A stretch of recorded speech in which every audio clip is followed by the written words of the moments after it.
Hackett.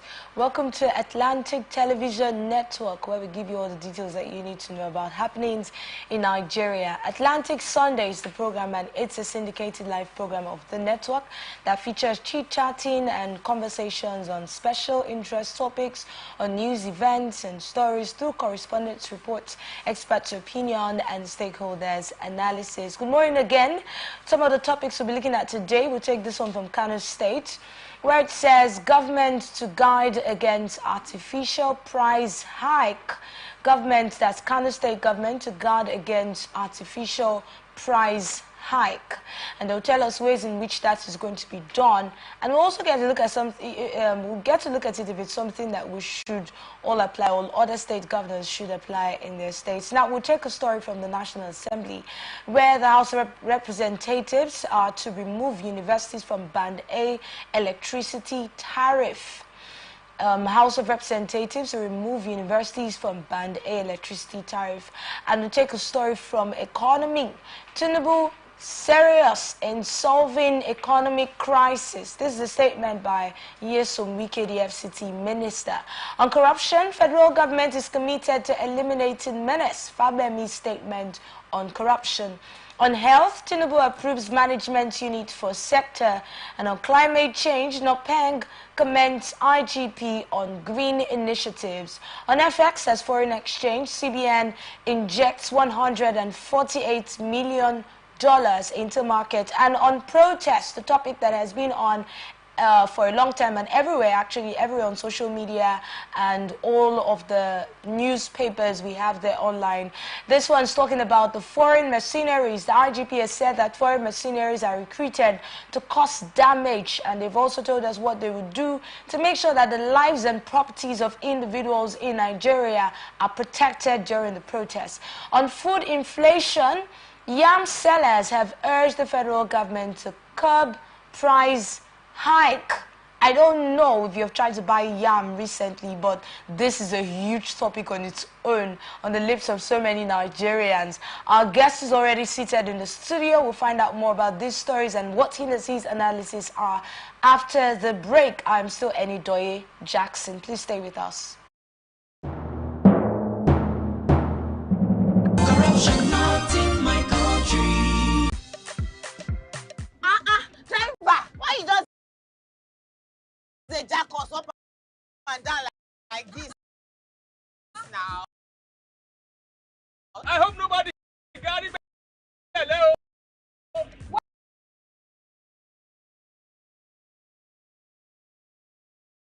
Why you ask? Oh? Because this road where they see, so you don't guarantee safe delivery. Oh.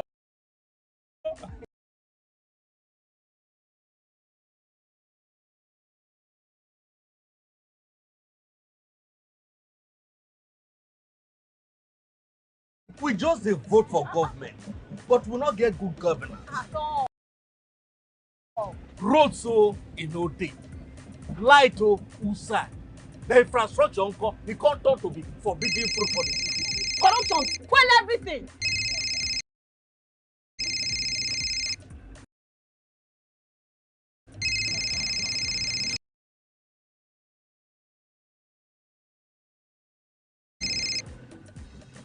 Hello?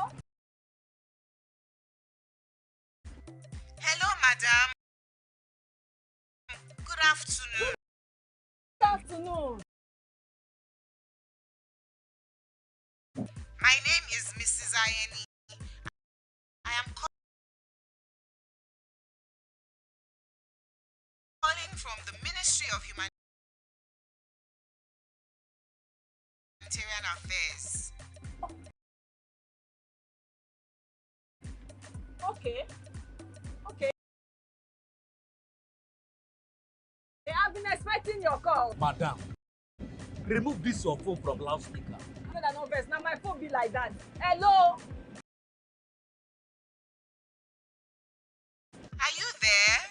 I hear.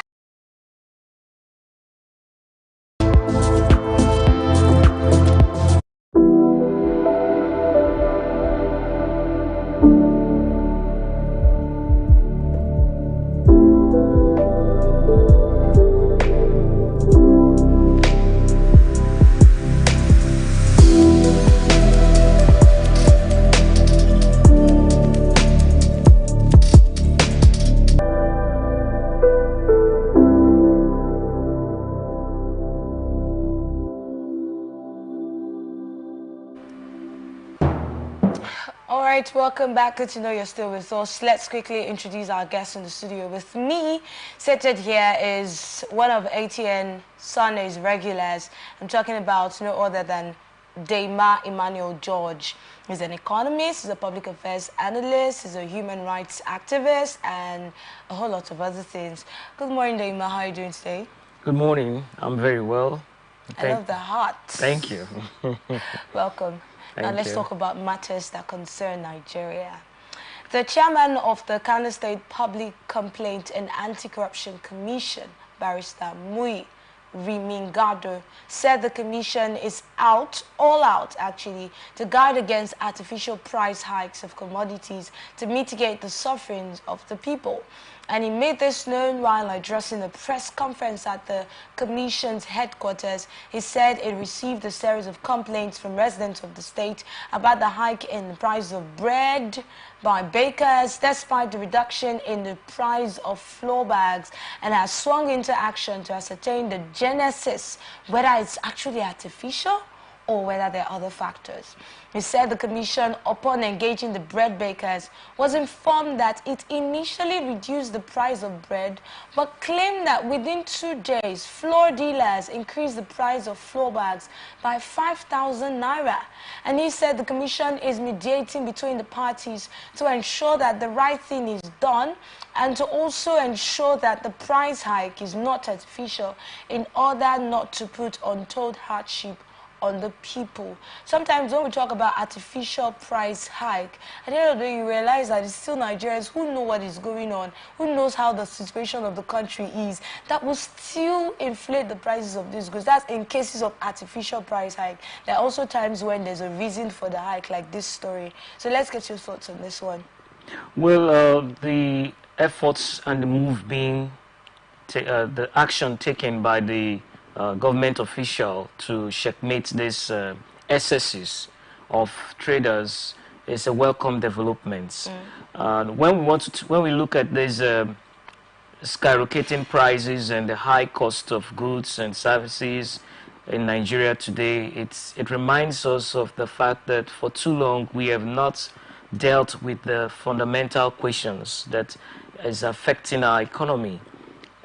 You cannot take off the fact that many Nigerians are also part of this crisis, this price hike. Many Nigerians, you can't take them off it. Now, some people who are sellers, they buy, let's say you buy something for 20 naira and you want to sell it for 50 naira. Some people want to increase they want to sell so much, they want to make so much gain, so much profits. So greed, one of the major problems we are having in our country today is greed.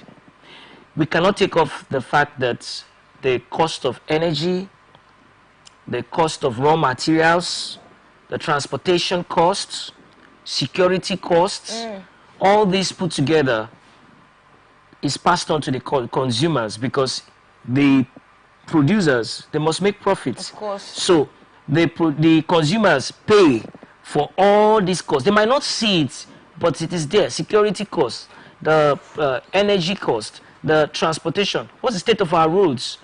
Most of the roads are in a bad state, potholes, very messed up, and you spend more time transporting. Let's look at bread, for example. From the bakery to the market where the consumers will buy the bread. So I want to make a call to our Nigerian citizens. Please be a part of the solution. It's easy for us to point accusing fingers at the government, but we need to ask ourselves, what are we doing? Are we contributing to the development of our country, or are we adding to the underdevelopment of our country? You cannot say that you buy a particular product and you want to exploit people, you want to extort people, you just want to take what does not belong to you, because you have sold your good, you can sell it and make profit. But why do you want to make so much gain. Like that's not what's going to make you feels rich. like everybody's extorting money from everybody at It's almost a, every level. it's a greed virus. It's a greed disease. It's a greed problem. It's a problem of greed. So it's a disorder. When you have greed in a society, people are looking for what they will gain. What they will gain. Of course, we all want something for ourselves, but when you become so selfish that you just want, you are seeing that all your interest is just exploiting people, then you are part of the problem. You are not contributing to the solution, but you are adding to the problem. You're adding more salt to the wound. So I want to make a call to our Nigerian citizens. Please be part of the solution. Be part of the development of this country. It beats my imagination how people will exploit people in the name. Some of them will even tell you it is because of the dollar. You are selling gari in the market, and you have increased the price so high that even your conscience is dead to tell you that what you're doing is bad. And when someone asks you, why are you selling this gari for this high amount of money, and you say, oh, it's because of dollar. Are we importing gari from the West? But you know, there's some times when, okay, let me just ask this question on the side now. Why do we Nigerians sometimes when we go to the market and meet this people that sell, these traders that sell for little profits, and then we want to, you know, even the consumer, do you know the consumer sometimes tries to exploit the seller in cases where the seller is vulnerable and probably hasn't sold anything that day. You know, you want to use the advantage to exploit them, because we have been looking at the other side, but let's look at this other side. And then cases or times when we walk into a huge supermarket and we don't really care what the price is. I mean, the same gari that will complain about buying in the market, saying it's expensive, will buy half of that from a supermarket and will not really care. But it's the same gari, well, and the same nylon. It is two sides of a coin. The traders, the buyers, the sellers and the buyers. It's a problem of greed, right? When greed is encapsulated in a system, the mindset of the people is now built on accumulating as much as you can. That becomes a societal sickness. Is it just about greed? Yeah, greed is one of the major because problems. Remember that a lot of people cannot feed. Let's look at what's going on right now in our society. So people are trying to look for ways in which they can make money.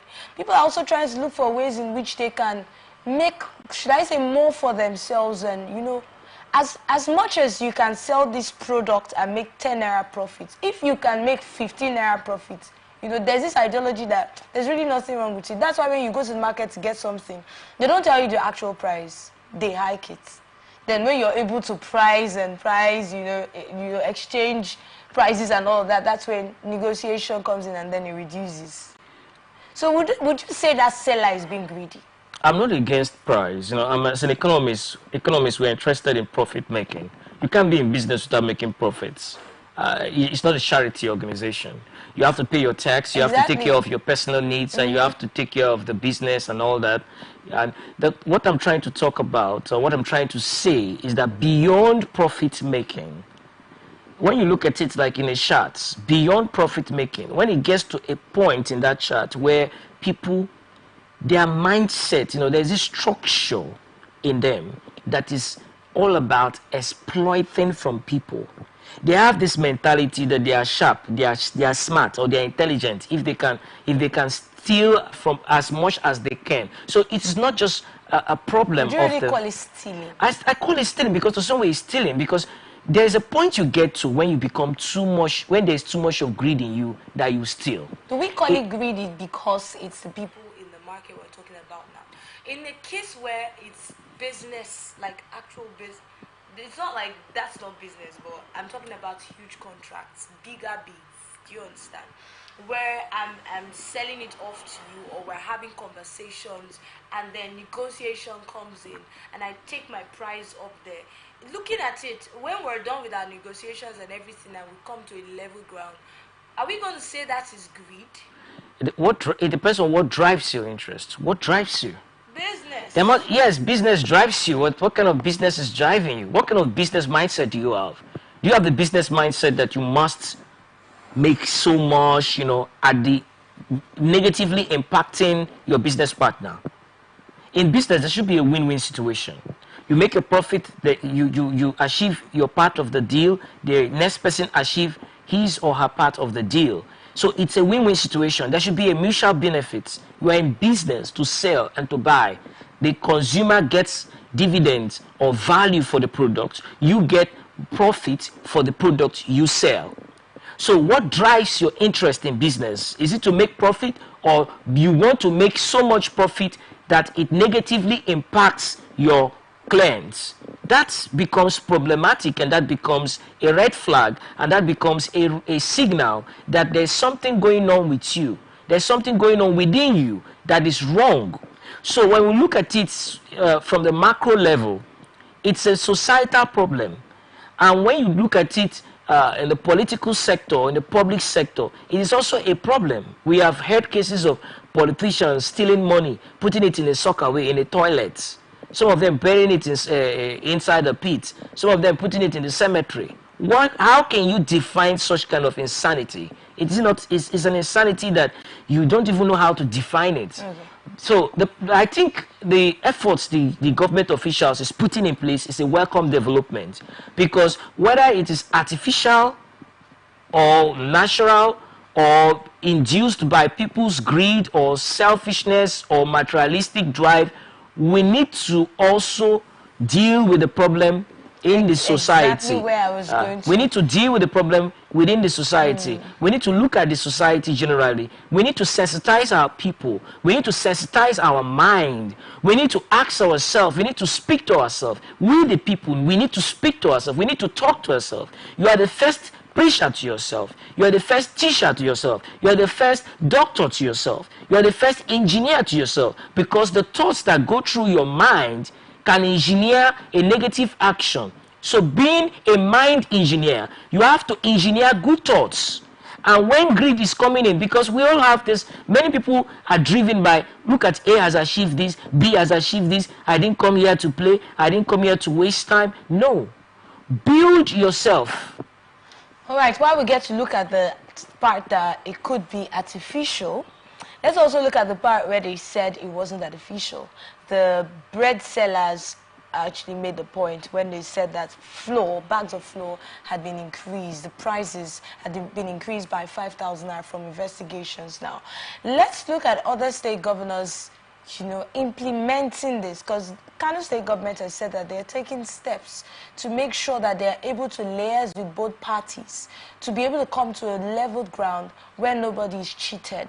But then at the end of the day, the consumer is happy. So concerning the hike in price of goods and services, do you also see this as something that other state governments should look into? I think it's something that the entire country should look into, because the hike in prices is not just limited, or it's not peculiar to one particular state. It's a national problem, just like we have a national hunger problem. I think that we need to look at the fundamentals, the fundamental questions that we need to ask. How do we build, or how do we ensure food security in Nigeria? If the price of flour is expensive, it will affect the bread producers. And if the bread producers are negatively affected, you, the consumer, will pay more for a piece of bread. The average Nigerian cannot afford bread today because it is expensive. So let us not close the chapter of the root problems, the root causes, the fundamentals, the basics. In primary school, you have to go through primary 1 or basic 1 before you get to GS1. You can't jump basic 1 and you are going to GS1. Maybe you are a genius, but at least you will go through some process. So, what are the root fundamental questions we need to ask? Number 1, food security. 2, storage. When we talk about food security, let's look at security. Most farmers can't go access their farms because of herdsmen or some... No, we're going to talk a lot today about food inflation, food security, and all of that. Okay, but let's look at this next story now, because we have other stories that are on that topic. The House of Representatives said that it would ensure that federal universities were removed from the Band A electricity tariff plan to lessen the huge electricity bill. Representative Abubakar Fulata, the chairman House Committee on University Education, said this in a statement on Friday in Abuja after the committee's oversight of Northeast Federal Universities. Now, some of the federal universities visited, according to him, include Abubakar Tafawa Balewa University, Bauchi, and the Federal University Kashare, Gombe State. And he said that efforts were being made to remove universities and other tertiary institutions from the Band A group of electricity users. Fulata said that the lawmakers were determined to remove obstacles to the smooth running of our schools. He expressed optimism that the government would listen to them and remove universities from the Band A plan of electricity users like they did to IPPIS.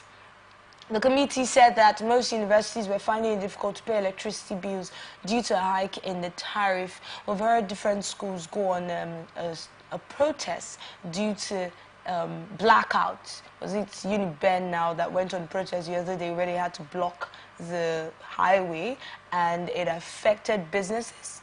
It affected a lot. A lot of other states were affected. Individuals who were going for different things were affected because there was a standstill on the road because of blackouts. Now, these kids or these students actually had their exams ahead of them, or were already writing something like that. Either the exam was closed or so, but yet there was no lights in the whole school. Sometimes they would ration it. Do you understand? So it was a big problem. And when the universities were spoken to, they actually mentioned that the hike in the price of electricity, it was like more than double the price that it was. So these universities have been finding it difficult to pay. And now the House of Representatives have said that they're going to make sure that the universities are taking off the Band A plan. Let's get your thoughts on this story. If we want to develop as a country, we must build infrastructure, and there must be power for our tertiary, for our educational institutions. I am a living witness to these blackouts, darkness. Most of our university I experienced When was that? When I was doing my first degree. Okay. When I was studying for my degree in economics. That was even before the electricity tariff hike we're experiencing now.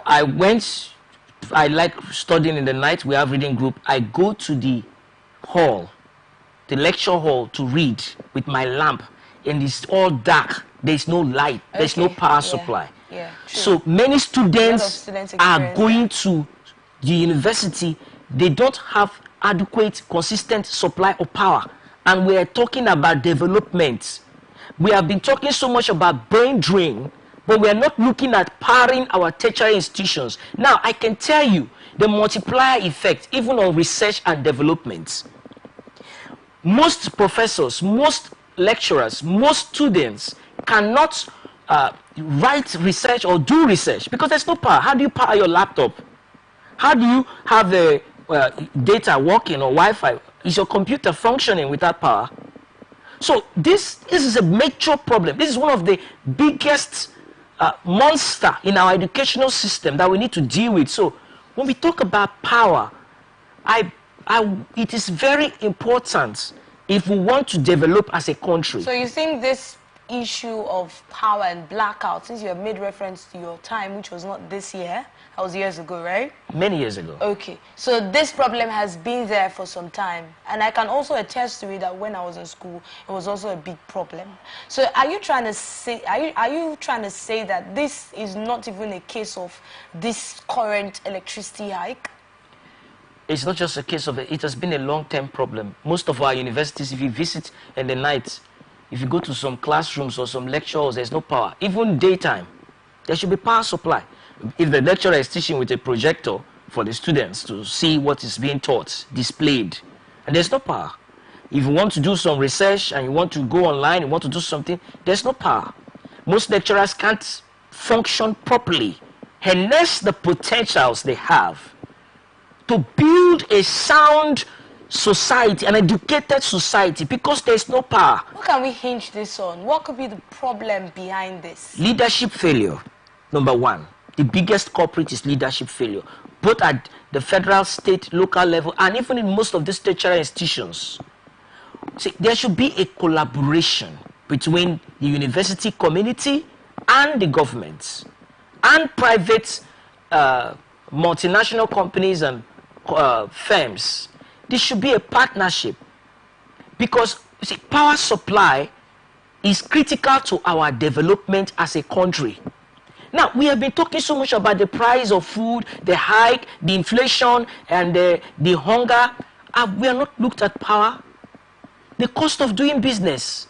See, the consumers are paying for it. They are paying for the darkness, because the producers will pass it to the consumers. Indirectly, they don't know, but most of them are paying for the darkness. Same way the students are actually paying. Same way the students are paying, because most students can't read. Do you know, sometimes books you ought to read.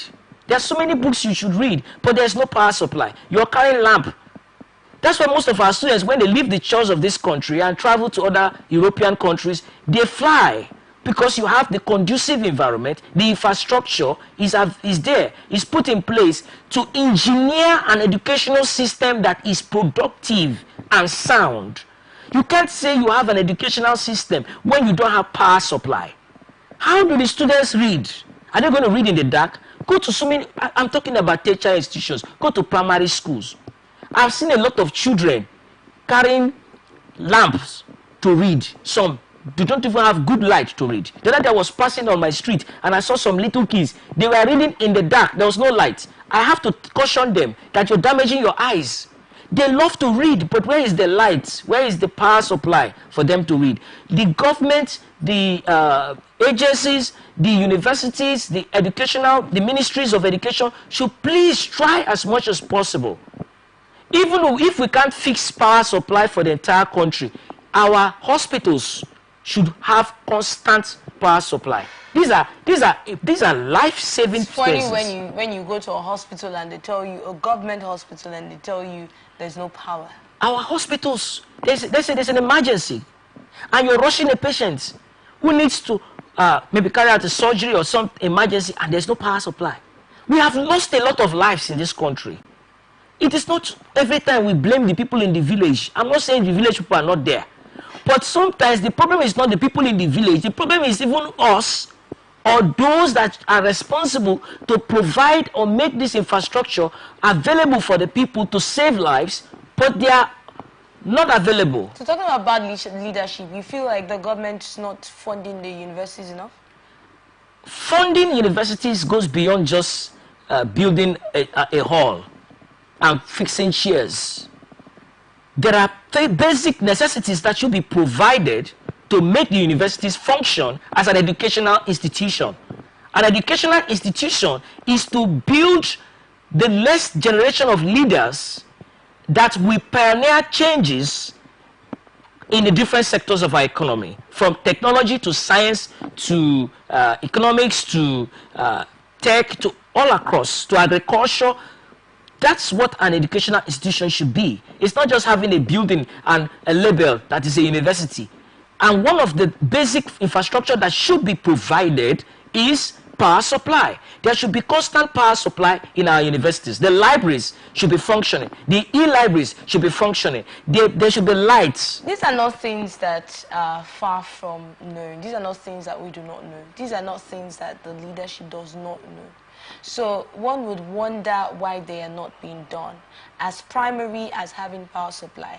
But now the Senate has said that they are going to take all the universities away from the Band A plan. Do you see this as a step by the government now towards making sure that power is provided in our universities? Is this enough?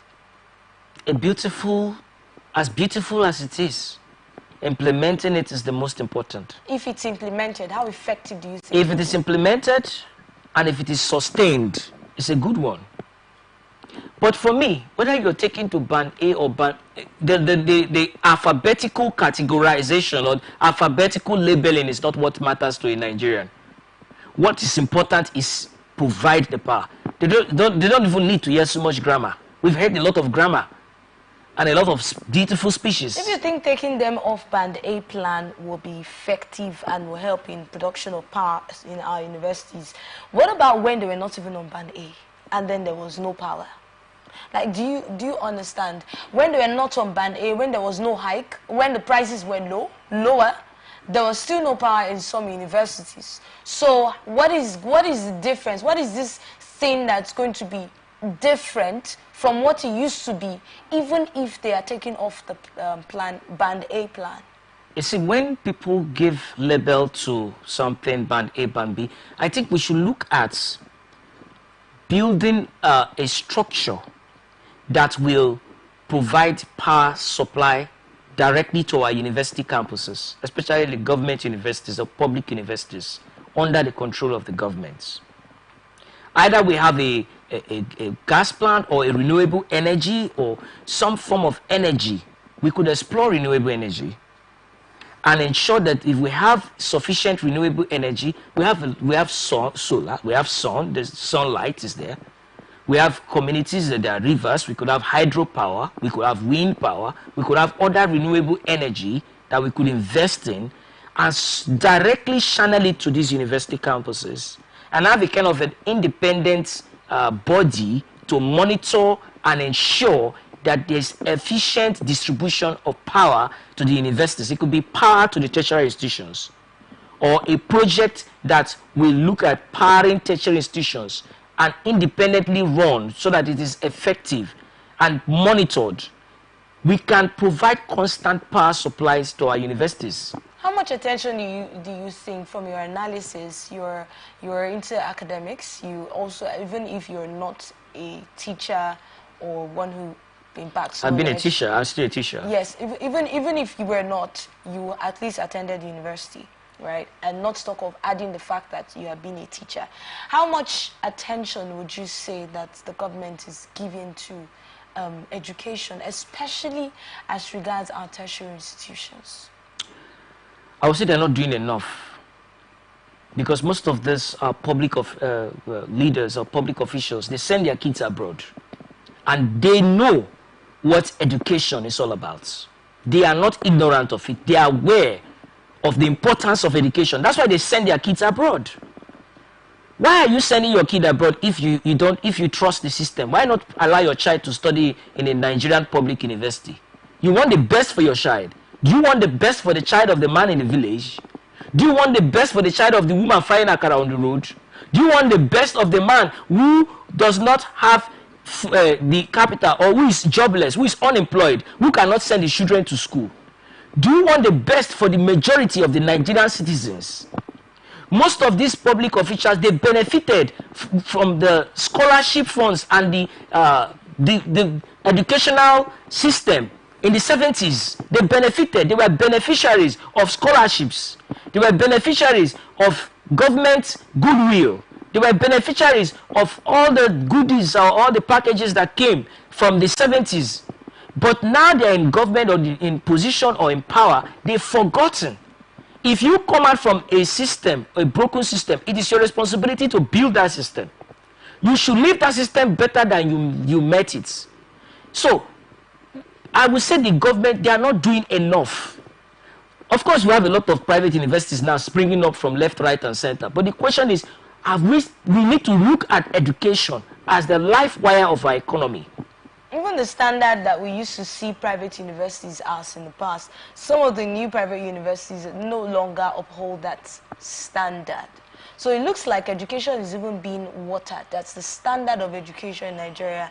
It looks like it. I might not be telling you with facts, but from analysis with some of these new universities or some of these private universities that are coming up, you get to wonder, when you go to some of them, you find out that, first of all, in size, it's not even meeting the standard. Then when we talk about the laboratories that they have available, not meeting the standard, even though the government universities to some of their laboratories are not even also meeting the standard. So how do we even see, where do we see education in the future in Nigeria if we keep watering down the standard of education?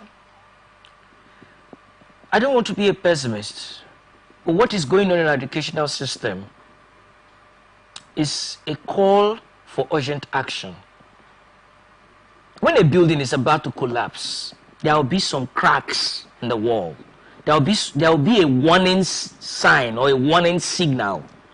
So our educational system there are cracks, and the warning signal and the warning signs is very clear for us to see. We're talking about many private universities that are springing from left, right, and center, and the standard everything is because most of them are interested in just making money. They are profit driven. They are not result oriented. They are not futuristic in their thinking. They can have beautiful mission statements, but less poor actions. It's not how beautiful your mission statement is. But one will wonder who's checking these universities. We have the Nigerian Universities Commission, NUC. We have the Federal Ministry of Education. We have many other agencies and all that. It's not just even about them checking. That's, I said, when you look at it, the DNA of the problem is this profits, making money. Profit is good, but they are just interested in making, they have missed the goal of education. Yes, you have to make profits. Yes, you have to make money. Education is expensive, as they said, or as they are saying, or as they have said, that education is expensive. But how can we make education affordable? Quality education affordable. Look at the Western countries that most of them are saying. They make education in a way that it's accessible.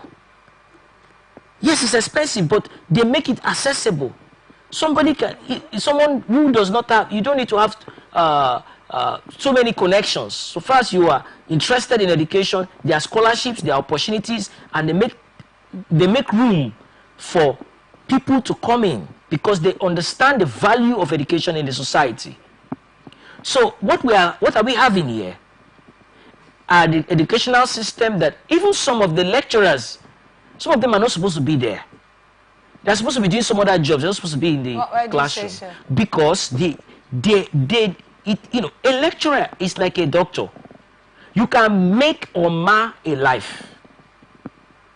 You know what your kind of mentality you have can negatively influence the students, or can positively influence the students.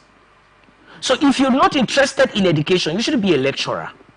What are you lecturing, or what are you professing as a professor?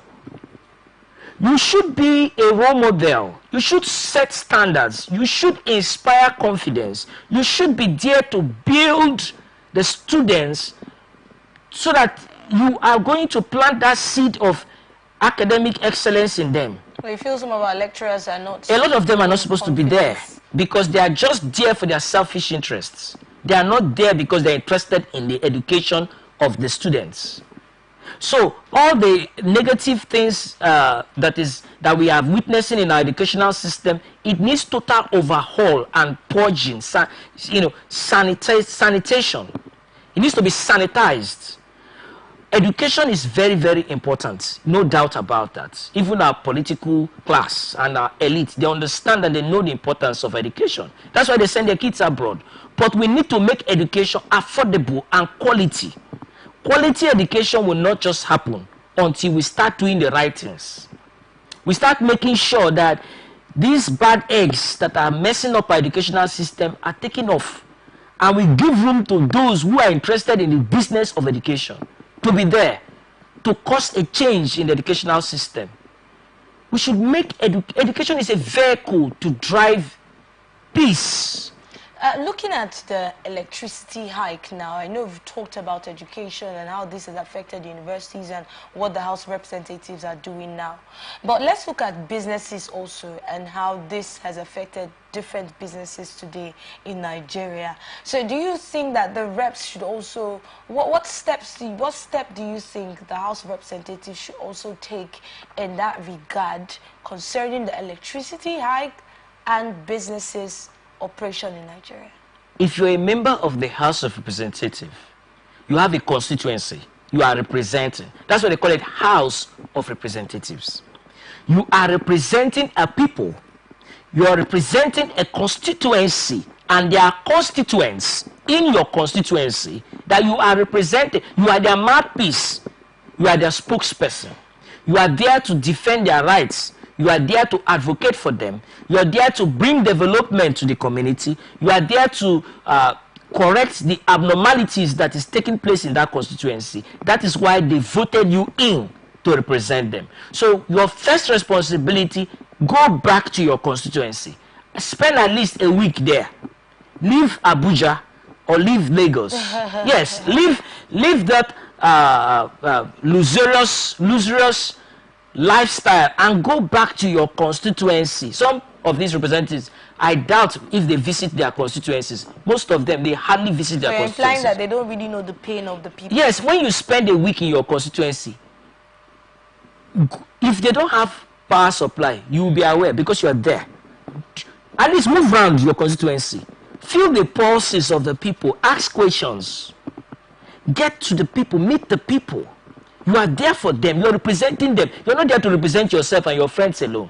You're not there to dress flamboyantly alone and think about how good looking your skin is. You are there to make sure that there is the people you are representing, their welfare is your top priority. When you're sleeping on your bed, you are thinking about them. You're not really thinking about the money you are going to steal or the cars you're going to buy or the chieftaincy titles you're going to collect. Leadership is about the people. And if you are there for the people, you must think of the people, work for the people, act for the people, fight for the people, go back to the people, to the roots, feel the pulses, understand, because there is peculiarity. The peculiar challenge of constituency A might not be the peculiar challenge of constituency if B. Businesses are also taken away from the Band A plan, how would this affect our economy? Whether you're taking them from Band A plan or Band B plan or Band C plan, make power available for businesses. All this, jargons and terminologies or terms they used to wrap around the whole thing. How do the man in the village, does he understand what is Band A plan? You need to take him to a school to start explaining all that to him. It's not because he's an ignorant, he doesn't know what they're it's because those things is not what he's interested, even if he knows what Band A plan is. What is he interested in? He switched on his light bulb and there's power supply. If there's no power supply, you need to explain it to him in the language he will understand. By just telling him that, oh, you know what, the Band A plan is not capturing you, or the Band B, he'll just be looking at you as if you're talking some Spanish. All right, let's look at the other stories that we have on our table right after this break. We'll take some time off. Please stay with us. It's still Atn Sunday on Atlantic Television Network. Corruption not in my country. Driver, why you just dey jack us up and down like this now? I hope nobody carry belle o. Why you ask oh? Because this road wey you dey see so, e no guarantee safe delivery o. We just dey vote for government, but we no get good governance. At all. Roads so e no dey. Light o usai. The infrastructure nko, e come turn to be forbidden fruit for the city. Corruption, spoil everything.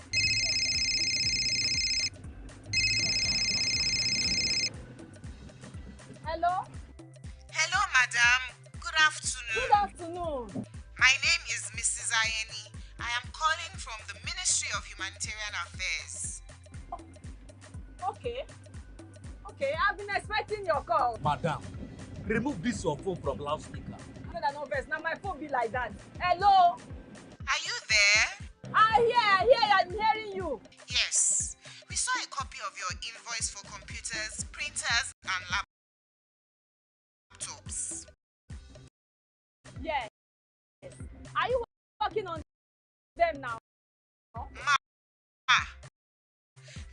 the prices you quoted are way too high now. Madam, sorry, please don't call. We found the laptop.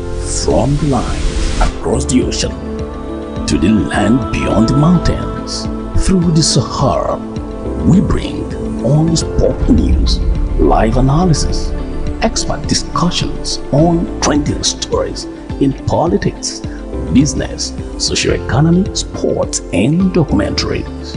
So catch all the updates on the happenings around the globe. Stay focused on the fact today, only on ATN.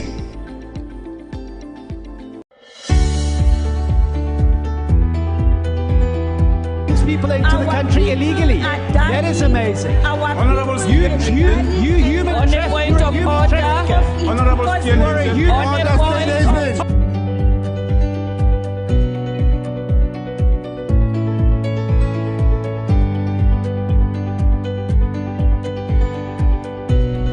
On them. They are not picking our calls.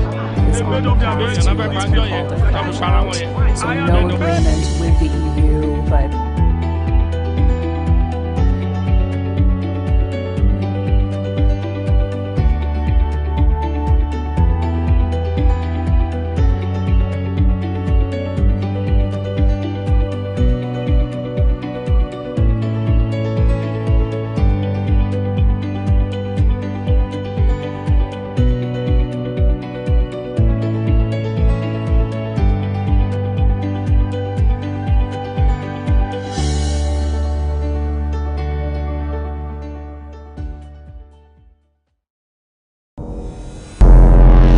Every day, our lives are changed by history. We are one people, all of us. Leaders, politics, nobody's ambition is what the blood. I have fought a very firmly. Natural occurrence, war, and the world economy. I belong to everybody, and I belong to nobody. ATN covers it all on ATN Politics today.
Welcome back. It's still Atn Sunday right here on Atlantic Television Network.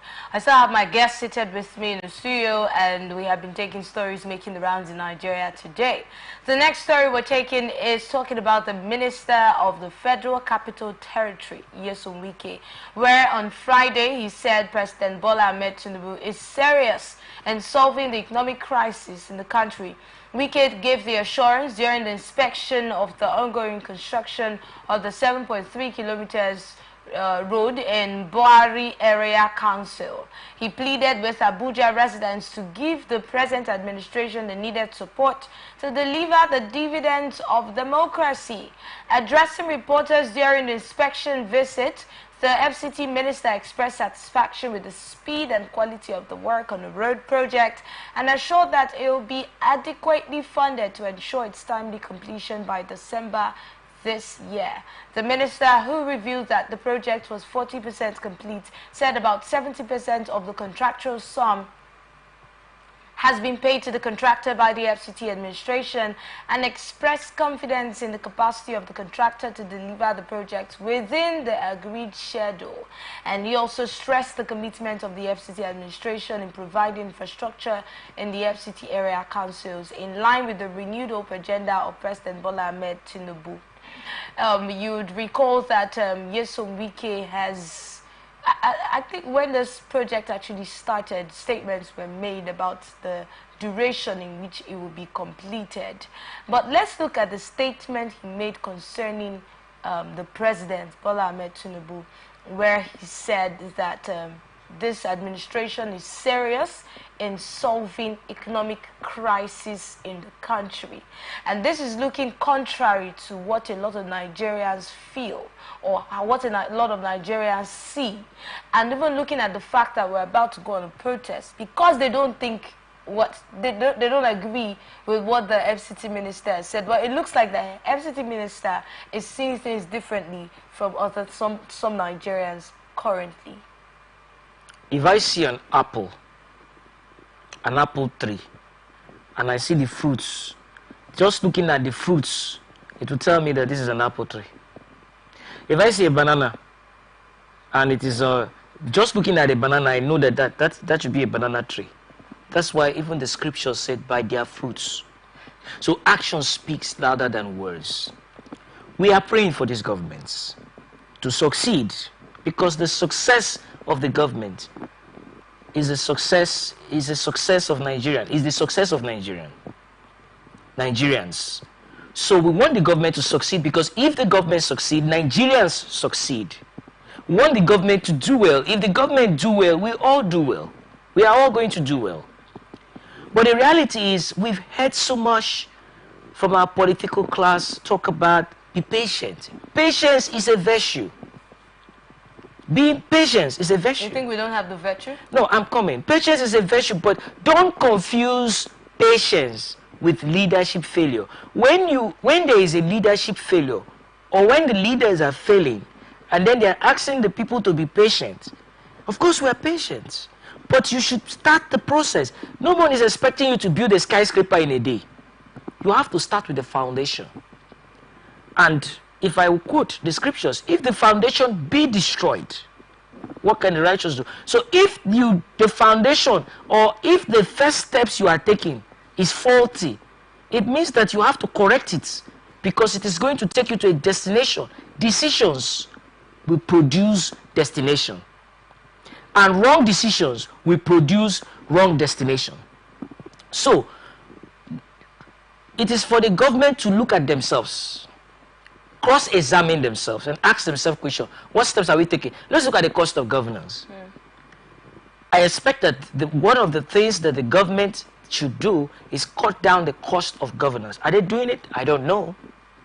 Let's look at so much of corruption within the system. They need to pull off those weights. If you want to fly high like an eagle, and you are carrying a load. You can't fly high. So you have to take off those loads of corruption, free yourself, and then you can fly high. We want the government to succeed. All right. Let's look at, I know you've mentioned some things that you want the government to do, but let's look at some of the things that the government has done ever since the inception of this administration. And the statement by Nyesom Wike saying Tinubu is serious in solving economic crisis. With the steps that this present administration has taken, which they have told us are towards making sure that we are out of the economic crisis that we are in, which is in line with what Wike has said. How serious is this government in solving the economic crisis from your own perspective and analysis? Well, I really can't say much about if they're really serious in what they're saying, but I can say factually based on what we can see. Of course. We're working with the facts. I would say that there's a lot more that needs to be done because the economic situation is very bad. You don't need to be an economist to know that the economic situation is very bad. You don't need a prophet to tell you that the hunger is alarming. Food insecurity, human insecurity, poor infrastructure, corruption, and so many of these abnormalities needs to be dealt with. One of the problems we keep having is that we are normalizing abnormality. We need to stop normalizing abnormality and start dealing with the abnormality that we are facing in our country, especially in our economy. And when we walk the talk, we've heard so much talk about renewed hope. It's such a beautiful thing to say. But I keep asking people because I want to learn more. Was there hope before you renew it? If you want to renew something. Wasn't there hope before? Hope. That's what I'm asking because I need people to tell me, to explain to me, because if you're telling me that you want to renew the hope, where was the hope? We have one of the highest numbers of out-of-school children in sub-Saharan Africa. You can Google it. Nigeria. We have a lot of people that are hungry. You don't even need the statistics. Many Nigerians go to bed without food. There is food insecurity, there is insecurity, there is poor infrastructure. This is not the time for politicians to be buying more cars. This is time for politicians to be buying more tractors. This is not the time for politicians to be telling us that we should be patient. This is time for politicians to cut down on unnecessary foreign trips. You are going on vacations. You are going on foreign trips. What happens to we fixing our infrastructure? If a politician have a little cough or is sick, he flies out of the country. Fix our hospitals. When you do that, Nigerians will begin to appreciate and respect. Nigerians are very appreciative. Many Nigerians, they appreciate. They are not ungrateful people. But when they see you walk the talk, they will believe in you. They will appreciate you. Well, some of the steps that this administration has taken, this government have taken, Tinubu has told us that these are long-term steps that would yield results after a while, right? Not immediately, because of the state of the economy when he came into power. He said he met the economy in a devastating state. In fact, a dead economy, as some papers put it at that time, after the president's statement on that. So according to him, these steps are steps that would yield results after a while. So do you think Nigerians are not being patient enough? One of the steps by sharing palliatives will lead a long term. That's emergency measure. That's what I'm saying. I'm trying to now cushion the effect of the hardship. Very good. That the long-term plans have put on Nigerians. There's an economist that said in the long run we are all dead. Before you get to the long term, you need to be alive to stay to the long term. And that's why, like you have said, palliatives. And how does the palliatives remove people from the poverty situation there? How is it sustainable? It's not sustainable. They've been distributing palliatives, distributing rice, distributing money. They say they are giving to vulnerable people. Build infrastructure and fund, equip, develop, empower agriculture. We have agriculture, we have land. We should not be exporting raw cocoa. We should be producing chocolate, we should be producing milk, we should be producing most of these things. We should add value to our production and we are going to get a lot of foreign exchange into our country, strengthen the naira, and the naira will be strengthened to compete with other foreign currencies. We should stop playing politics with agriculture and we should understand that agriculture is vital to our development. Food security is important. We have a lot of natural resources that we should tap into. Look into those areas. If you give a man a cup of rice or a bag of rice, will you feed him for the rest of his life? And most times the poor people don't even get the rice. Some people will store it in their houses. It will remain there, it will get spoiled. Wickedness. And the rice that is supposed to be given to the poor masses won't get the rice. And how do you think that you are doing? That is palliative. We heard yesterday in the news that the police actually, is it the IGP now, according to that story yesterday, that they held some government officials over diverting the palliatives. And we also heard in the news the other day that some governors are diverting the palliatives, according to reports. When would we ever get to that point where we understand what these palliatives are meant for?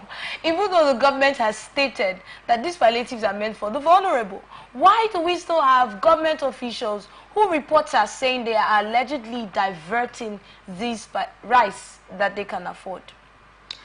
That's because they are also vulnerable. So these are vulnerable? Yes, they are vulnerable. The people who are diverting the palliatives, they are vulnerable. It does not matter how your definition of vulnerable. That's what I will give you a definition of the vulnerable in this context. Those who are diverting those palliatives, they are vulnerable. Why are they vulnerable? Because they cannot behold the sight of something, of money or of good. So they are vulnerable to it. They are vulnerable to stealing. They are vulnerable to diversion because of the way the system is broken. So they are vulnerable people. How do we then trust these people? Because they are the ones who are in charge of distribution. If the government wants to get to the people, Tinubu cannot get to every single Nigeria. He has to work with his government officials. He has to work with his officials. So if we're having government officials siphoning or diverting what is meant for the people, then who do we then trust as a people? My suggestion is first, stop sharing palliatives. Look at the problems that Nigerians are facing. Fix our refineries, fix our industries, fix our infrastructure, provide power. Nigerians are not lazy. They don't need a cup of rice from you or a bag of rice. Walk on the street, you see young people, they are working hard, selling. Go to the market, you see women, they are working hard, trading. Nigerians are not waiting for you to give them a cup of rice or a bag of rice, and you say you are doing palliatives, you are reducing poverty. We are talking about sustainable development. It's not giving people a cup of rice. Do they share rice and this thing in other developed countries? Do you see the struggle when these distributions are made? I also would like to say, if at all you want to share palliatives, there's a way you can back it up with technology and proper supervision to ensure that you deal with the corrupt elements in the system. That's why I said those people are vulnerable. They might have cars and houses, but they are still stealing the food that is meant for the poor. They are vulnerable. They are highly vulnerable individuals because they cannot withhold, they can't withstand saying something without stealing from it. It's a sickness, you know. When you see someone who likes stealing, it's a disease, it's a disorder, it's a problem with the mind. The person is vulnerable. He can't withhold, he can't just see something without stealing it. Anytime he sees something he wants to steal. Look, it should be a course in the university that people should study. What happens? Is it a psychiatric problem? Is it a psychological problem? Is it a mental problem that someone will always like to steal even when he has enough in his house? I've seen cases where people store bags of rice in their house meant to distribute in their the rice is meant to be distributed for people in the community, but the man will store their bags of rice in his house. He kept it there till the rice was spoiling, spoiling. Rice that was meant to be eaten by people getting bad. So that man is vulnerable. Why do people do that? Remember that during the COVID-19 period where people were discovering a lot of warehouses where they were taking all of the goods, and you know, we saw COVID-19 palliatives written on some of these products. We saw some of these officials hosting birthday parties and giving out these palliatives that are meant for Nigerians as souvenirs, which is a big problem. So why do we keep seeing cases like this? You know, you mentioned greed earlier, but how do we even solve the problem of greed in the leadership? Because this is a big problem and affecting everybody. Man's inhumanity to man. I think we should go back to the family. I always say go back to the family, because every child grows in a society and can be influenced by the negative or positive trends in that society. The home is not just a building. The family is a structure to build and raise children that will be responsible, diligent, dutiful, and hardworking. When you are raising your child and you observe some tendencies and some actions and some habits like greed, you need to deal with it immediately. When a child is always interested in himself, you need to teach the child no. When you raise your children rightfully, you raise them up in the right way, they grow up to understand that it's not all about you. Life is not all about you. The world does not rotate around you alone. You're not the only person on earth. It's an ecosystem. It's a support system. It's a system where you meet people. It's a system where you need others as they need you. You need them to survive. They need you to survive. We all play various roles, but we all are important in the society. And every one of us have something to contribute to the development of the society. And it is not always about you collecting from people, but you always need to ask yourself, what can I give to others? What can I add to society? It was the former president of the United States of America, J.F. Kennedy, that said, ask not what your country can do for you, ask what you can do for your country. These are men that understand. They knew, they can see the vision. They believe they have this inbuilt system of selfless service to humanity and society, which is lacking today in our Nigerian society, not just in our leadership, but among the citizens. A lot of our people have missed the goal. They have missed the big picture. They have missed the reality. They have deviated from saying that we should support each other. Otherwise, how can someone be looting or stealing or diverting palliatives? If you look at the word palliatives, they are not to be palliate. You are alleviating people from suffering, and you palliatives. So God should. I think my final thought on that is that we don't need palliatives. We need good governance. Nigeria, so the government should divert that money to the critical infrastructure that will help, that will impact more. How would that help immediately? Remember, we're talking about something that can help immediately. It will start bearing fruit. It will not be emergency measures to cushion the hardship on the people. It's going to help to some extent. We're talking about emergency. Okay, let's fix our refineries. Let's start from there. Let our refineries be functioning. It will help. It will help. It will take a process, but it will help. You don't just give birth to a child in a day. A woman carries a baby for 9 months and give birth. Doesn't mean that she doesn't have the baby in the first, second month. The baby is there. So but you can see, we need emergency measures. We right don't now. just arrive. It's a process. It is not the day you score the goal that you arrived. You have been through the process. It's just that people don't see the process. They see the products. Governance involves putting in place a process that will deliver the right products of good leadership for the people. And I've given you an example of our refineries, fixing the refineries, fixing our educational system, fixing our agricultural sector by ensuring that there is security for farmers to go to the farm. And not just farmers going to the farm with hoe and shovel. Buy more tractors. Most of these politicians that have 10, 20 cars on their envoy with siren and a lot of paparazzi, Sell off some of those cars and buy tractors for your local farmers so that they can go to the farm and produce more food if we are serious about dealing with hunger.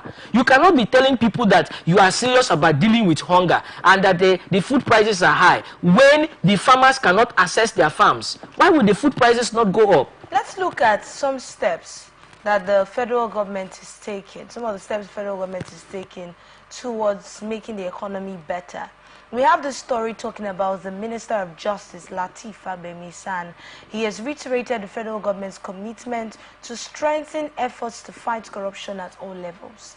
Now, Fagbemi has said this at the validation meeting of the National Anti-Corruption Strategy Action Plan on Friday in Abuja. The program was organized by the Ministry of Justice with the support of the European Union International Rule of Law and Anti-Corruption Program. Now, he noted the NACS would provide a holistic national anti-corruption strategy for all sectors and stakeholders in the fight against corruption. Back to the first paragraph of this story now, where we get the actual explanation of it, where it says that the Minister of Justice, Lateef Fagbemi, has reiterated the federal government's commitment to strengthen efforts to fight corruption at every level.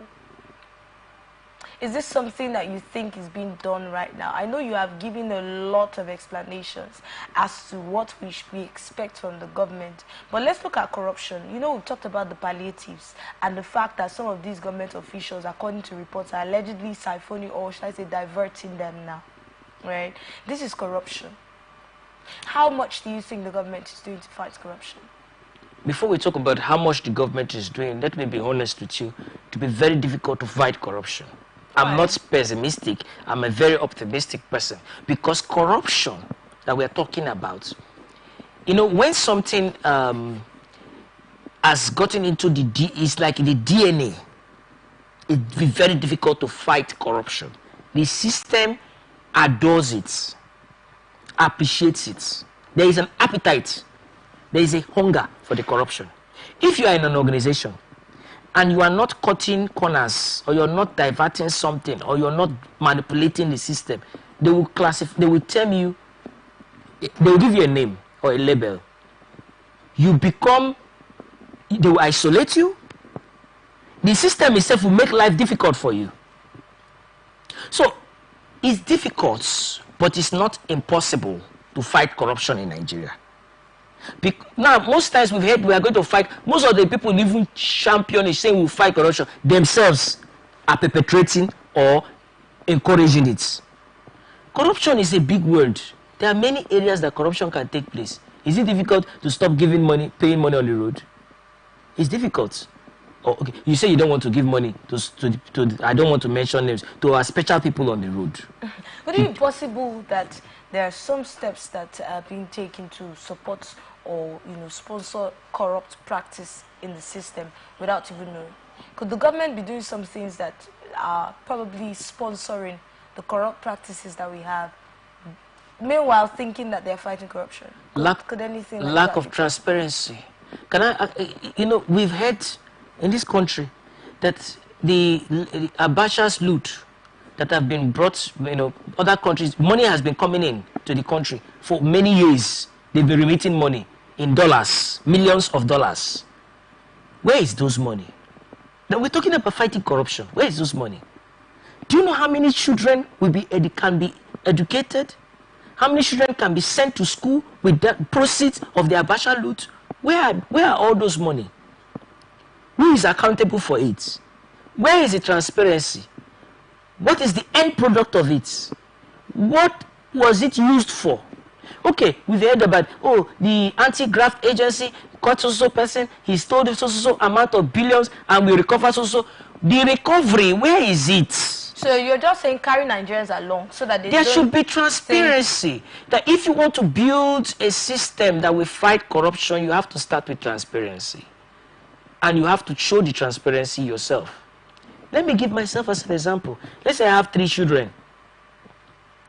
And every time they dash them money, people dash my kids money.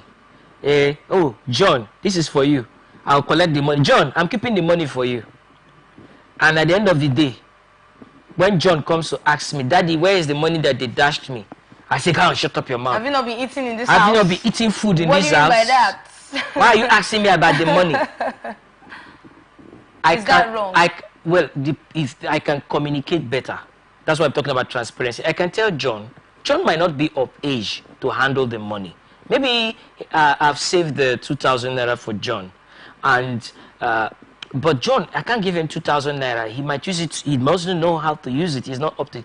I can tell John, I can communicate to him that, John, I have 2,000 naira for you, but I can't give you the 2,000 naira because you don't have the capacity to handle it now. I will use the 2,000 naira to buy you a storybook. Well, are Nigerians really asking questions? Are we really holding our leaders accountable? Are we asking the questions that we're supposed to ask when we don't see things going the way we think they should? Many of them have asked genuinely. They've not gotten answers and they've given up. Many of them are asking because they're also looking for their share. Many of them are not asking because they are not interested, since they are not the ones eating the cake.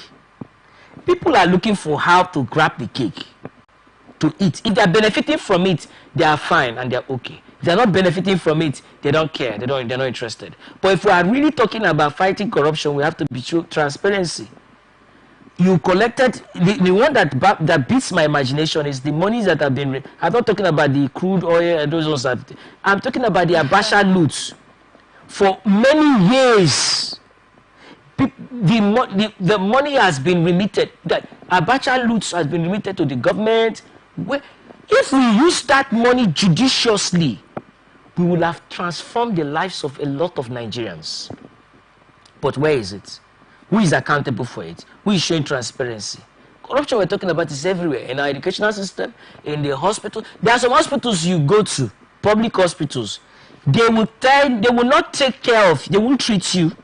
They will not be transparent with you. They will want to divert you to their own private hospitals. Is that not corruption? They know that they are supposed to take care of you there with the facilities in that public hospital. But because they want you to go to their private hospital, they will not attend to you well. They will not treat you well. They will not take care of you. Rather, they will recommend you go to their private hospital, or they will try to cut corners. So corruption we're talking about is almost in every. It's everywhere. It's in all sectors. To the office, back to the house, in the market. Sometimes people say in our religious gatherings. It is everywhere. But it doesn't mean that we're going to give up in the fight against corruption. I am not. Fabemi has even said that the government is even taking steps in fighting corruption. Steps have been taken. Of course, steps will be taken, and they've been taking steps. Very good. I'm not pessimistic that we cannot fight corruption, but if we want to talk about fighting something that has entered the DNA of the people, you have to start first by transparency. Be transparent to the people. So the government should start by show example. If now, for example, I am a local government chairman, and the allocation that is being given to the local government or sent to the local government is 150 million. There should be briefing to the people. This is the amount that the federal government sent, and this is what we spent on this. This is what we spent on this. The people can verify. The people can see. You are the servant of the people. Then the people will begin to build trust in the system. Not when the people don't even know how much comes in. You spend the money like if it's your personal pocket, it's your pocket money. The Nigerians care how much comes in and how much goes out. But sometimes you look at it and the people are, sometimes it seems like the people are tired of even trying to find out what's going on there, because it gives them, some people say they don't listen to the news anymore because of the kind of stories that they hear of siphon funds and all of that when they haven't even eaten at home.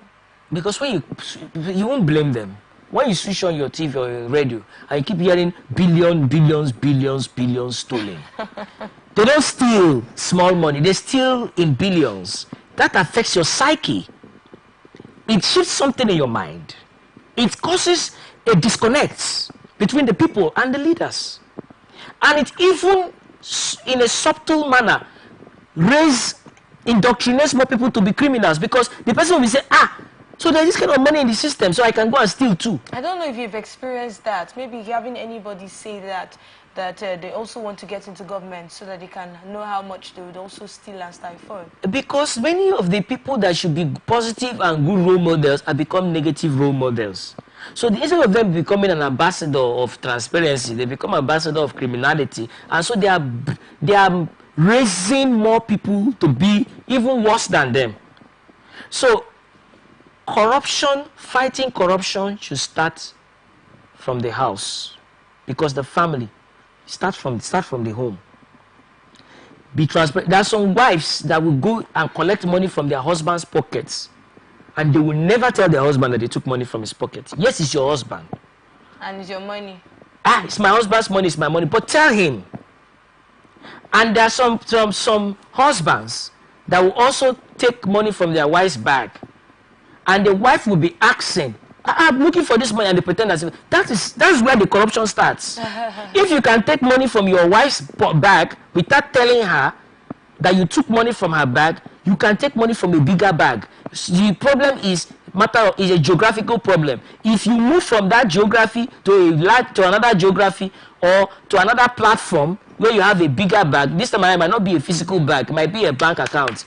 You can also sign off some money. Yeah, so corruption is something that we should deal with first from the family. Talking about the people asking for accountability from the government or from leadership, and then the people, dragging their feet and not really asking the questions that they should. Is it a problem of awareness, the people not really knowing how much power they have as people? Is that one of the issues is that one of the problems that we have with the people holding the leaders accountable for their actions? It's not just a problem of awareness. Many of the people that have been caught, corrupt cases, what happened to them? Some of them, they are even in government. Some of them are even receiving chieftaincy titles, living good life. So you think the person will still be interested in asking questions when he has seen that the person that was caught stealing billions is now even occupying another position, is even promoted? The truth of the matter is that when a people have been subjected to exploitation for a very long time, it affects their mentality and their mindsets. If we are a very religious people, if we tell ourselves the truth, there's something that used to help me. I believe that it's not by stealing somebody's thing that will make me rich. That's one of my mentality. I don't believe that if I steal from A or B or C, that's what will make me. Making me is not by what I steal from others. That has guided my mentality and my thinking and my philosophy. I believe that, yes, God will bless the works of my hands, but not the works of my stealing or the works of the money I divert from people. That's not what he will bless. The works of my hands, the good works of my hands is what he will bless. So if we have that belief, even as you're listening, if you believe that, yes, you can still, you might be poor, but you have integrity. You have value for yourself. True. I can give you a little example. I went to buy something one day, and the person gave me excess change or excess balance. The balance was more than he ought to have given me. One voice told me, collect this money, it is your own. Another voice told me, you humanly speak against corruption. This is one of your tests. So you returned it? I returned it. Wow, that's something a lot of Nigerians will not do. I went back to the man and said, sir. A lot of people, not really about the country now, it's not really about us being Nigerians. A lot of people might not want to do that. I went back to the man and said, sir, you gave me excess balance. You were supposed to give me 500. You gave me more than that, almost 2,000. This is the extra. He looked at me for a few minutes. Why did I not walk away with that money? Nobody must have seen it. There is no physical camera there, but God sees. All right, so we should all be accountable, first of all, for our actions before we start asking for accountability from our leaders. And then we should speak up when we see things are not going right, even around us, wherever we find ourselves, and also in Nigeria as a whole. We'll take some time off now. Let's go on a short break so we can take some water. And then when we return, the conversation will continue with other interesting stories. There's one of the stories that I really cannot wait for us to discuss. Please stay with us on Atn Sunday. Corruption not in my country. Kasali, I hope so my car don't ready. I get interview in 30 minutes. Okay, you don't ready. I just the last minute instruction wey you give me yesterday. Now in dey cause more delay. Which instruction? Shebi na you say make I change the meter, make you no read it again. Which time I make you change meter? Oh, Kasali, why you dey do like this now? Eh? You don't get sense. You don't read the text message. Nobody I want send them to. Like Kasali, my electrician, make him come house, call me do my meter so that you don't go to read again. You the electrician? Your electrician. Yes, now. So you call Kasali electrician, make you come help you adjust your meter. Make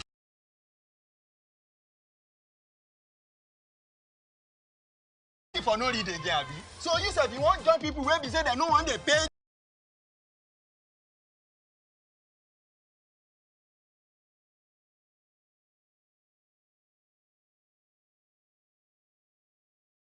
Never bill again, abi. Oga, you no good now. You don't use them. You don't they behave like tea. All these stiff people. Oh, what you change from your motor?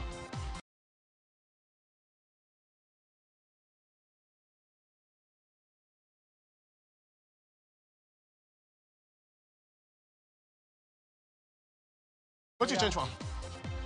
Full light. Fuel gauge. Speedometer.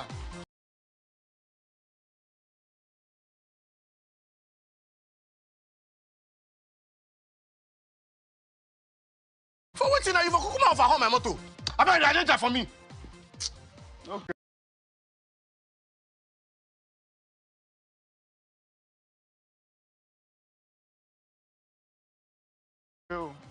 Now don't do something we corrupt.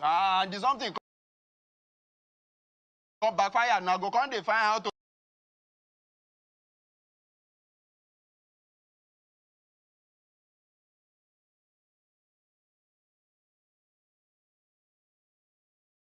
dodge jam. What you talk? Eh? I dey greet you.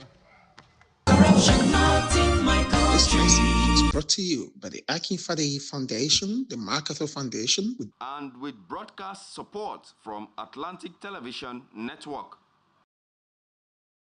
Corruption not in my country. What do you want to buy? Potato. Small baskets. I want plantain. But why your plantain can't hard like this? Madam, now the outside hard. Inside there, it is very soft. Madam, wallahi make I no buy am. Make I show you something. What? What in this one?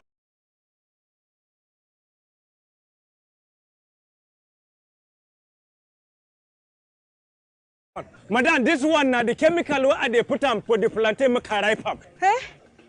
So you dey put chemical for plantain where people go chop? Now water no be chemical. Madam, water. You know say Pela I don't talk and say water and not be enemy. Drink am. Where you collect that water, drink am. I just stop finish. See my belly. I found it don't big. I just stop drink water finish. I don't drink. Wait, you drink am now. I dey sell am plantain, I go come put am for chemical because I want to make a ripe go. That one I talk and now corruption. Corruption. Not be for this kaswa, come not be for this country. Now me take am. Corruption not in my country. This message is brought to you by the Atn Sunday Foundation, the MacArthur Foundation, and with broadcast support from Atlantic Television Network.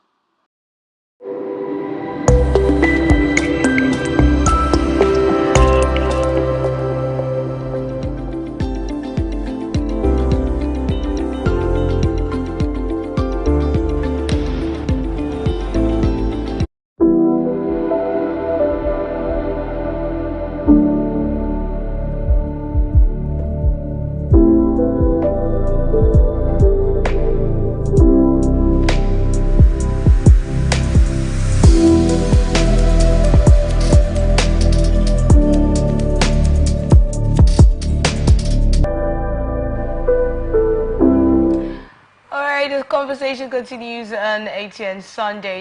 Back to or down to our next story now. Statement by the Special Advisor to the President, Media and Publicity Chief Ajuri Ngalali on Friday said the development was to ensure efficient transparency and accountability management of external grants mobilized towards the implementation of the Nigeria Health Sector Renewal Investment Initiative.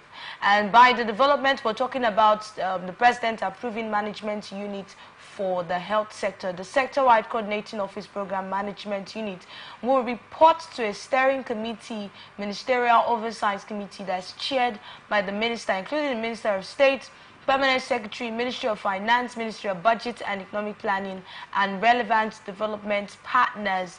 I'm eager. Let's look at our health sector holistically now. This is a step by the federal government in order to improve the health sector now. Let's look at the health sector in general.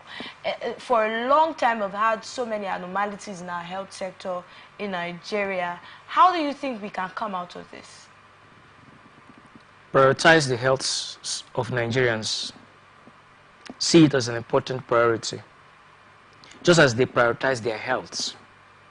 See, health is wealth. We are facing a serious brain drain in our health sector. Many of our doctors, health workers, they're all migrating. Why? Why are they migrating? The welfare of our health workers should not be politicized. We shouldn't play politics with it. We should not politicize or play politics with health, because we're talking about life. Just a split second, a life is gone without proper medical, quick attention. So, I appreciate the government for taking the steps they are taking to restructure and rebuild our health sector. But more needs to be done. Because a population of over 200 million people, how many doctors do we have in Nigeria? That is taking... Doctor to patient ratio in Nigeria is below standard. Doctor to patient ratio. Go to some of these hospitals, most of the doctors there, they are overworking. They are working themselves, they are overworking. And some of the doctors we have, they are also leaving because that's the real problem. They are leaving, they are understaffed, the doctor to patient ratio is below standard, and the ones that are even available are migrating because the government is not paying serious attention to their welfare and to other factors that will help and make our health institutions functioning. So they are living to where they will be treated and appreciated. When you appreciate someone, you appreciate the value he gives you.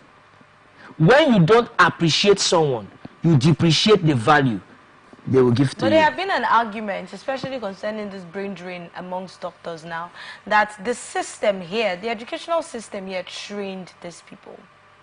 And some people believe that this is going to be their own way of giving back to the society by staying and making sure that this works. So having them leave is at the end of the day crippling the economy, because a lot of doctors are leaving, and that's not something that the economy would actually be smiling at. You know, when they say the system trained them, were they all giving scholarships? That's I have friends that are medical doctors. They train themselves. Their families train them, spent a lot of money, a lot of resources to train them through medical school. Now, if you are expecting them to give back to the society, which is good, are they going to give back to the society in a situation that is going to take away their life or take their life away from them? They also have life. They also have families. You want them to give back, make their working environment conducive for them. Equip the hospitals with the basic infrastructure and medications they need. Some hospitals, they don't have a functioning pharmacy where you can get drugs. They will refer you to go and buy drugs, so XYZ area. Why can't they have the drugs? A functioning pharmacy. Most of these primary health care centers, do they have functioning pharmacy that is equipped with the right drug? Sometimes you go there, they'll tell you it's only malaria drug or this or that, or they don't even have the drugs, or they refer you. What measures are being put in place to ensure that the pharmacies are stocked, are updated, are modernized, are equipped? There is a synergy, there is a connection between the pharmacy and the doctor, and the pharmacy and the units and the medical units, all the units working together, because there is this conducive atmosphere for them. Is there insurance for the doctors that can protect them? Most of them are exposed to a lot of dangerous... Is this also a managerial problem? Yeah. The president now has approved management units for the sector. So, was it even a managerial problem in the first place? Fixing it, the managerial problem too should be there. We can't rule out the managerial side. But you have to manage something. What are you managing? Are you managing a system that is broken? You're managing a broken system. So, beyond the managerial problem, I keep saying this. Most of the political elite, they know the importance of health. Why? How do I know? Because they always travel out to receive health care. If the person does not know the importance of health, he will not travel out of the country because he trusts the system outside that they are professionals and they will give him the best or they will give her the best. Make the best here. We have the best brains. Go to the United States of America. A huge part of their immigrants are Nigerian that are doing well in the health sector. We have a lot of Nigerian doctors, health workers in Canada, in the United States, in many of these European countries. There is no how you will not come across a Nigerian medical doctor. Are they different people? These are Nigerians. What is the difference? Why are they functioning there so well that they can't function here so well? Because we have not created the right environment for them to function. A fish will function so well in the river or in the water, but cannot function so well in the air. Why? Does that stop the fish from being a fish? Why is it that a fish will function well in the water and cannot function well in the air? Because his system is not built to function in the air. That is not the right environment for that fish to function and to survive. A bird flying in the sky functions so well in the air, in the sky, but can't function so well inside the river. Why? Because that's not the right environment. If you create you can bring the right environment right here in our health sector. Make the right environment, build the right environment. When we talk about hospitals, go to some of our primary healthcare centers, just do a survey. Some of them are nothing to write home about. Infrastructure-wise, they are dilapidated, they are not equipped, even the roofs are falling apart. As a learned writer, Chinua Achebe said, things fall apart in his book. Most of these hospitals, the infrastructure is falling apart. If the physical infrastructure is falling apart, is it the human personnel that you think that has not fallen apart? Because it's affected by even the physical environment. And then they carry that out on the patients a lot of times. Thank you. So if we're talking about health, it's not just building the hospital. Look at it. But make sure that the right infrastructure is provided and then the people, the personnel, are well taken care of. Let's look at climate change in Nigeria. And this story is talking about NOPEN commending the IGP on green initiatives.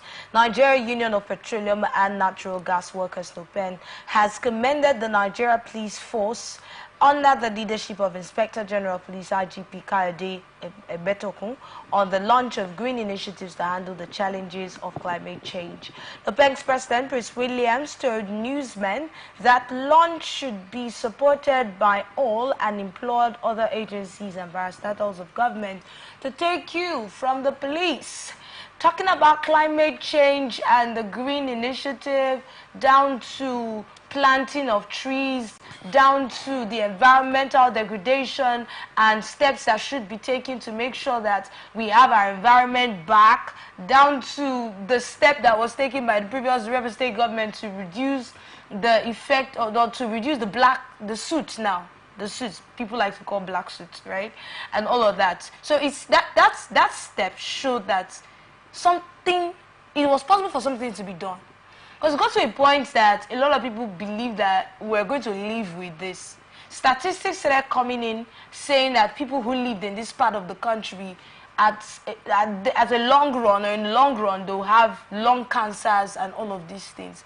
So if steps were taken and we saw the effect, it means that a lot more can be done and then the effect will also be seen. That means the state of our environment at the moment is not completely lost and gone. All right, so let's look at the climate change in Nigeria. Let's look at the green initiative. Let's also look at steps that could be taken to make sure that our environment is, perfect for us to be in and live in. I am a strong advocate for climate change because climate change is real. It's not a fiction. It's a fact, scientific fact, proven.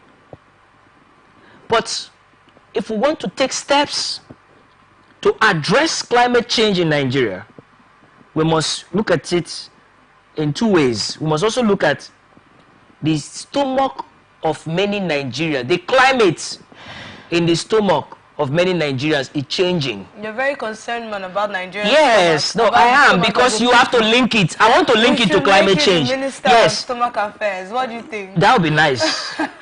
Because stomach and brain affairs. The climate of the stomach of many Nigerians is changing to something bad. So if we are, no, I'm a strong advocate for climate change. Now we have to balance. In economics, we say an equilibrium state. To maintain an equilibrium state, we have to connect the stomach climate change and the physical climate change, so that we can make the people, the common man, the man in the village, the man who does not understand the meaning of the word climate change, we catch it. Now we need to, we are suffering from the impact, the negative impact of climate change. We have gas flaring going on. Do you know how much we could get revenue we could derive from the gas that we are flaring? The impact on the respiratory and the health of Nigerians. Look at flooding. When flooding comes, it destroys a lot of our. We're talking about food security. That's why I say linking the change, the stomach climate change to the natural climate change. Then flooding, it has a link. Look at flooding, climate change, right? And the impact of climate change, flooding, destroying our farmlands, our food reserves and everything. And that impacts, that causes hunger. A hungry man cannot be going to plant trees. So let us balance. We can have the government do that. Yes, we need to encourage our people to plant more trees. Down to protest now, what the people can do. Nigerians, a lot of Nigerian youths have decided to have a protest, yes, on the 1st of August. And this topic has been on the lips of a lot of Nigerians. Ahead of a planned nationwide protest against the economic hardship in the country, the Inspector General of Police, Kayode Adiola, has disclosed that the police have intelligence reports showing that some foreign mercenaries have been recruited to hijack the protests and cause damage in the country. Speaking in Abuja, he urged Nigerians to be wise, exercise caution, and think twice before joining any protest group at this point in time, so as to prevent drawing the nation backward. In his words, in we have been monitoring developments surrounding protest threats, while some groups call for violent protests emulating Kenya's recent events. Others are advocating for peaceful protests. He said, Nigerians, be careful. A lot of state governors have been saying, do not participate in this. Youth groups, northern youth groups from different regions of the country have been saying, we're not participating. In fact, NANS have said, we're not participating in this protest. And it looks like the call for, the call against the participation in the protest is from so many parastatals. And we had the Abuja, the FCT police saying that they're going to make sure that law and order is, put on ground, make sure that there's law and order during the protest and there's no hijacking. Do you see any political undertone to this statement by the IGP saying foreign mercenaries have been recruited to cause damage? What I will say is that if we're a democracy, peaceful protests is part of a democratic setting. The people have a right to peace. That word is very important. Peacefully protest. That's my name. My native name means peace. So I advocate for peace. I'm a peaceful person. My personality is that of peace. I don't like anything crisis. In fact, Nigerians want it to be peaceful. You think we don't want it to be peaceful? No, many Nigerians want it to be peaceful. Now, if the Inspector General of Police is saying foreign mercenaries have been recruited, that is their responsibility to fish out the bad eggs who want to cause problem and chaos and disorderliness in the system. The Nigerians have a right peacefully, law-abiding. And that is why I want to use the opportunity to call on Nigeria. Please be peaceful. We are preaching for peace. We are advocating for peace. We are calling for peace. Why? Because when there is no peace, there is no development. If you destroy the little you have, you will be worse off. How is this protest even encouraging peace in Nigeria in the first place? It depends on those who are the participants. They are the ones that are responsible.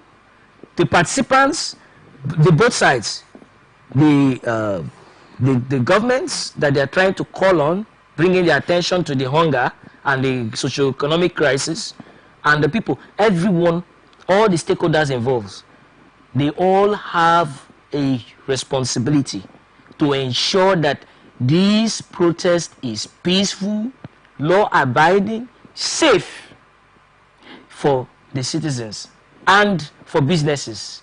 Because one of the byproducts of a disorganized or chaotic situation is that bad elements and criminals go to, they loot shops, they steal, they destroy properties. That's not what we want. We want a peace. Nigeria we don't need chaos, we need peace. Sometimes there are reports that these thugs are being paid to hijack the protests, to cause distortion in the protests. The intelligence agencies should look out for those who are paying those thugs. That's their responsibility. Talks have always also been on that we should, instead of protests, we should embrace dialogue so that we don't have the cases that we had in the past where protests went sour.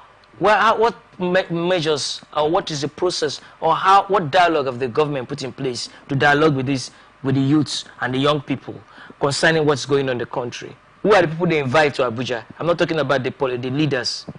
Is there any dialogue mechanism that have been put in place that will bring in the voices that will bring in the voices of the people, the relevant stakeholders and the various constituents and constituencies, both the market women, the students, the children, everybody. So you think the government should actually call these youths for a dialogue, and then we should put our hands down and stop the protests and embrace dialogue? What is your recommendation here? There should be a national